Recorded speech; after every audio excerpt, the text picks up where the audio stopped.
Yes, welcome back to Egan Learning. So, നിങ്ങൾ കാത്തിരുന്ന +1 Christmas exam time table time table എന്ന് വരും എന്നുള്ള ചോദ്യമായിരുന്നു ഇന്ന് വന്നു.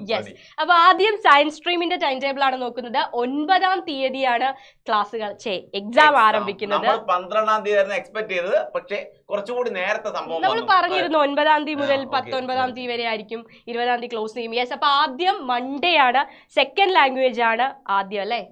ആഫ്റ്റർനൂൺ ആണ് എക്സാമിൽ. ആഫ്റ്റർനൂൺ ആണ് ഇമ്പോർട്ടന്റ് ഓർമ്മിക്കുക. എക്സാം ആൾക്കാർ ഉറങ്ങിപ്പോരുന്ന നല്ല എനർജറ്റിക് ആയിരിക്കും. എല്ലാ എക്സാംസും തന്നെ ആഫ്റ്റർനൂൺ സെഷനിലാണ് നടക്കുക. ദെൻ 10-ാം തീയതി ട്യൂസ്ഡേ പാർട്ട് 1 ഇംഗ്ലീഷ് ആണ്. 11-ാം തീയതി തൊട്ടടുത്ത ദിവസം കെമിസ്ട്രി. ആദ്യത്തെ എക്സാം നമ്മുടെ സബ്ജക്ട് എക്സാം വരുന്ന സമയത്ത് കെമിസ്ട്രി ആണ്. 12-ാം തീയതി മാത്സ്.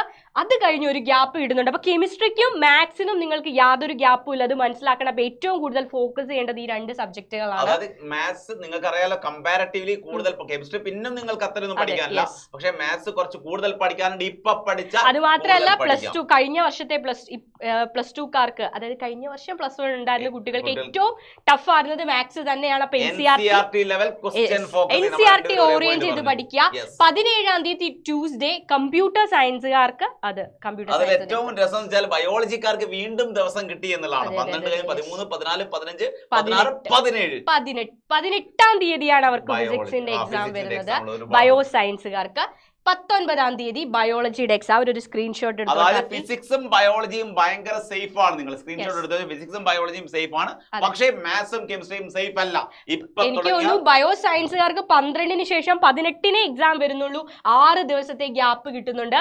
പക്ഷെ കമ്പ്യൂട്ടർ സയൻസുകാർക്ക് 17-ാം തീയതി കമ്പ്യൂട്ടർ സയൻസിന്റെ എക്സാം വരുന്നുണ്ട്. എന്നാലും കമ്പാരിറ്റീവ്ലി 5 ദിവസത്തോളം നിങ്ങൾക്കും കിട്ടുന്നുണ്ട്. ഒന്നും നോക്കണ്ട, മാത്സ് ബുക്ക് എടുത്ത് വെക്കുക, പഠിക്കുക. കെമിസ്ട്രി പിന്നെ ഞാൻ പറഞ്ഞു, കെമിസ്ട്രി കമ്പാരിറ്റീവ്ലി കുറവാണ്, കെമിസ്ട്രി പഠിക്കണ്ട എന്നല്ല.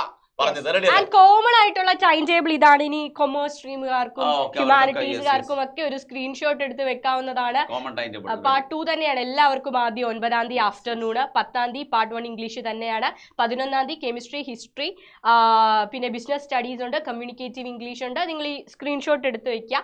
12-ാം തീയതി മാത്സ് ഉണ്ട്, പാർട്ട് 3 ലാംഗ്വേജസ് ഉണ്ട്, സാൻസ്ക്രിത് ഉണ്ട്, സൈക്കോളജി ഉണ്ട്, 13-ന് ഇക്കണോമിക്സ് ഉണ്ട്, ഇലക്ട്രോണിക് സിസ്റ്റം ഉണ്ട്. മൺഡേ പറഞ്ഞോളൂ.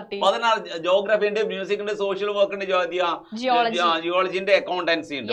17 കണ്ടുപിടിക്കില്ല എന്ന് അറിയാവുന്നതല്ലേ ഞാൻ വായിച്ചത്. 17-ന് ഹോം സയൻസ് ഉണ്ട്, Gandhian studies, philosophy, journalism, computer science and statistics. Then 18-ാം തീയതി physics, sociology, anthropology. And last exam 19-നാണ് സയൻസ് സ്ട്രീമുകാർക്ക് ബയോളജിയാണ്. Then electronics, political science, Sanskrit, Sahitya, computer application, English literature. So ഇതാണ് കോമൺ ടൈം ടേബിൾ. ഇപ്പോഴേ പഠിച്ചു തുടങ്ങുക. ആൻഡ് ഇനി ഒരുപാട് ക്ലാസ്സുകളും സ്റ്റഡി പ്ലാനുകളും ഒക്കെ ആയിട്ട് ഞങ്ങൾ വരുന്നതായിരിക്കും. നല്ലൊരു പ്ലാനിങ് വേണേ, വെറുതെ പ്ലാനിങ് ഇല്ലെങ്കിൽ അപ്പോ നമ്മുടെ ചാനൽ സബ്സ്ക്രൈബ് ചെയ്ത് വെയിറ്റ് ചെയ്യുക. ടൈം ടേബിൾ കാത്തിരുന്ന എല്ലാവർക്കും ഷെയർ ചെയ്യുക.